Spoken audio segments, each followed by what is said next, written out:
Allah Rasulullah SAW. Ini yang harus kita cari tahu, terutama bagi ibu-ibu, gimana memenangkan hati suami. Walaupun mungkin secara fisik Khadijah usianya udah 60 tahun ketika meninggal, 65 tahun. Atau ketika menikah dengan Rasulullah 40 tahun. Sementara Aisyah 9 tahun, 11 tahun, 10 tahun di masa-masa awal menikah dengan Rasulullah. Masih muda sekali. Hafsah 17 tahun. Sofiyah 19 tahun. Maria 22 tahun. Muda-muda nih. Tetapi nggak ada yang bisa mengalahkan Khadijah dalam urusan menguasai hati Rasulullah SAW. Rasulullah itu dalam banget cintanya kepada Khadijah. Nih, salah satunya nih. Pernah Rasulullah SAW ketika beliau sedang duduk bersama Aisyah nih, lagi berduaan sama Aisyah, tiba-tiba ada yang ngetuk pintu.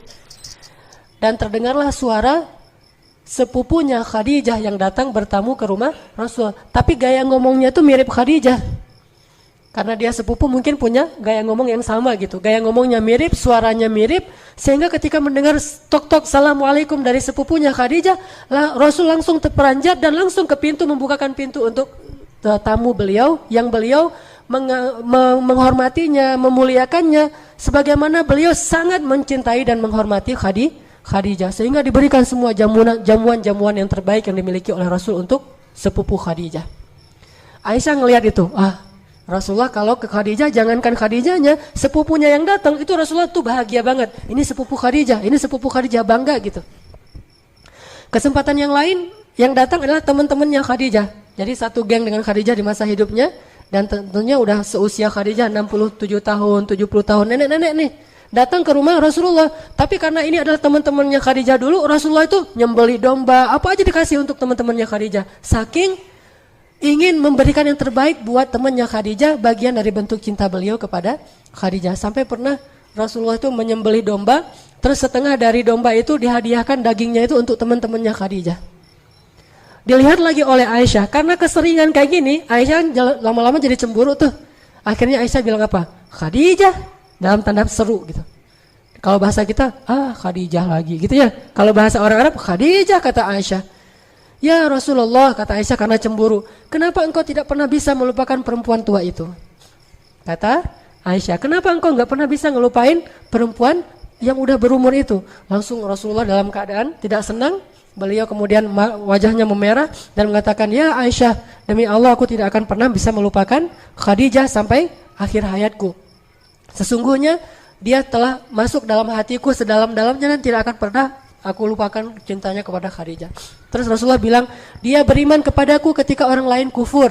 Dia memberikan hartanya kepadaku ketika yang lain memegang erat harta-harta mereka. Dia membantuku dalam dakwah dan menemaniku ketika yang lain meninggalkanku dan seterusnya dan seterusnya. Dan salah satunya dia memberikan kepadaku anak-anak ketika yang lain tidak memberikan anak. Jadi dari Khadijah Rasulullah punya anak berapa? Ayo coba kita hitung. Anak yang pertama namanya Qasim. Makanya Rasulullah dikenal juga dengan panggilan Abu Qasim. Kemudian yang kedua Zainab. Kemudian yang ketiga Ruqayyah, Ummu Kulsum, kemudian Abdullah, kemudian Fatimah. Sedangkan dari yang lain cuma ada satu nanti Ibrahim, kalau nggak salah dari Maria, tapi juga sama meninggal di masa masih kecil. Oke, artinya Khadijah itu sangat dicintai oleh Rasulullah sehingga Rasulullah marah ketika Aisyah menghina Khadijah di depan Rasulullah. Dan marahnya Rasulullah itu adalah sunnah. Jadi kita harus tahu bahwa Rasulullah itu marahnya kapan, senangnya kapan, memaafkannya kapan, membalasnya kapan, semua yang dilakukan Rasulullah itu adalah sunnah. Jadi jangan hanya ucapannya yang dianggap sebagai sunnah. Sikap Nabi itu sunnah, dan marahnya Rasul ketika Aisyah menghina Khadijah itu marah yang paling baik. Posisi marah yang paling ideal itu di situ tuh. Tetapi dengan cara tidak mencela, tidak menyakiti, tidak menzalimi istri, tetapi di situ suami marah. Sehingga ketika misalnya ada orang lain yang menghina istri kita, atau ada saudara kita menghina istri kita, atau teman kita menghina istri kita, maka di situ marahnya kita itu ikut sunnah Nabi. Tetapi dengan syarat marah yang beretika, tidak mencela, tidak menyakiti, tidak menzalimi hak-hak orang lain. Dan Rasulullah SAW kadang beliau marah, kadang beliau senang, kadang beliau memaafkan, kadang beliau membalas sesuai dengan haknya. Semua ini adalah sunnah Rasulullah SAW. Ini salah satu contoh bagaimana cintanya Rasulullah kepada Khadijah. Ada lagi yang lebih menakjubkan. Ketika terjadi perang Badar. Perang Badar dimenangkan oleh siapa? Oleh kaum muslimin. Ternyata dalam perang Badar itu ada seorang menantu Rasul yang ikut berperang tapi di pihak musuh. Dia adalah suaminya Zainab. Jadi Zainab menikah, kemudian Rasulullah dapat wahyu berdakwah, tapi suami Zainab tidak mau ikut dakwahnya Rasulullah SAW. Jadi menantu beliau sendiri tidak mau beriman kepada Rasulullah SAW. Sehingga ketika Zainab hijrah ke Madinah, suaminya tidak ikut hijrah dan dia tinggal di Mekah. Terjadilah tahun kedua hijrah itu perang Badar dan suaminya Zainab ikut dalam pasukan musuh, pasukannya Abu Jahal, berperang dalam perang Badar melawan Rasulullah. Lalu dia tertangkap, ditawan, sehingga ada dua pilihan, kalau nggak dibunuh maka ditebus. Itu hukuman bagi tawanan perang. Akhirnya karena Zainab gimana-gimana juga itu suaminya dia kasihan walaupun mereka udah nggak bareng-bareng lagi. Akhirnya Zainab pun berpikir gimana cara menebus suaminya.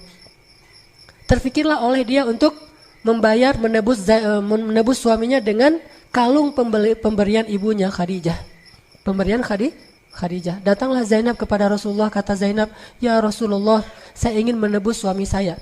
Zainab tidak bilang wahai ayah, tapi ya Rasulullah, supaya tidak ada nepotisme. "Ya Rasulullah, saya ingin menebus suami saya." Kata Rasulullah, "Dengan apa engkau akan menebusnya ya Zainab?" Tiba-tiba Zainab mengeluarkan kalung milik Khadijah kepada Rasulullah. Ketika Rasulullah ngelihat kalung itu di tangan Zainab, langsung Rasulullah menitikkan air mata. Langsung Rasulullah menunduk dan menangis karena sangat sedih melihat kalungnya Khadijah, dan beliau langsung teringat masa-masa ketika beliau bersama dengan Khadijah. Kayak gitu dalamnya cinta Rasulullah kepada Khadijah. Hanya dengan melihat kalungnya Khadijah, Rasulullah langsung bersedih. Dan bukan hanya bersedih, beliau khawatir kalau kalung ini dipakai untuk menebus suaminya Zainab, maka kalung ini nanti akan dilelang di antara kaum muslimin, dan beliau nggak rela kalungnya Khadijah dilelang.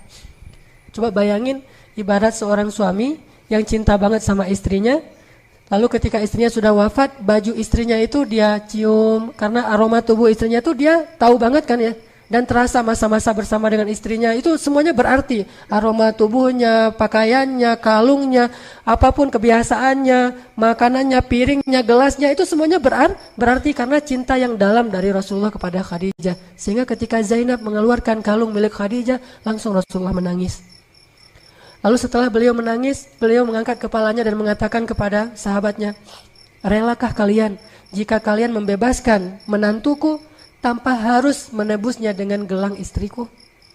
Karena beliau nggak tega dan nggak punya apa-apa yang lain selain kalungnya Khadijah. "Relakah kalian jika dia ditebus tapi tidak dengan kalung istriku?" Akhirnya para sahabat memaafkan dan merelakan itu dan kembalikan kalung itu kepada Zainab.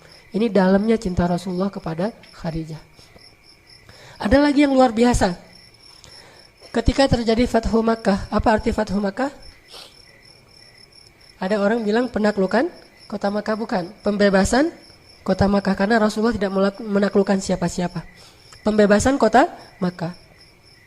Ketika terjadi pembebasan kota Makkah, Fathu Makkah, itu semua sahabat itu pulang ke rumah-rumah mereka masing-masing. Sahabat Muhajirin, Utsman pulang ke rumahnya, Umar pulang ke rumahnya, Abu Bakar pulang ke rumahnya, bahkan Ali juga pulang ke rumahnya. Tapi Rasulullah tidak pulang ke rumahnya yang ada di Makkah. Kemana beliau pergi? Beliau pergi jauh ke Ma'lah, dan kemudian beliau membuat tenda persis di sebelah makamnya Khadijah. Di sanalah beliau bermalam selama terjadi Fathu Makkah, di sebelah makamnya Khadijah.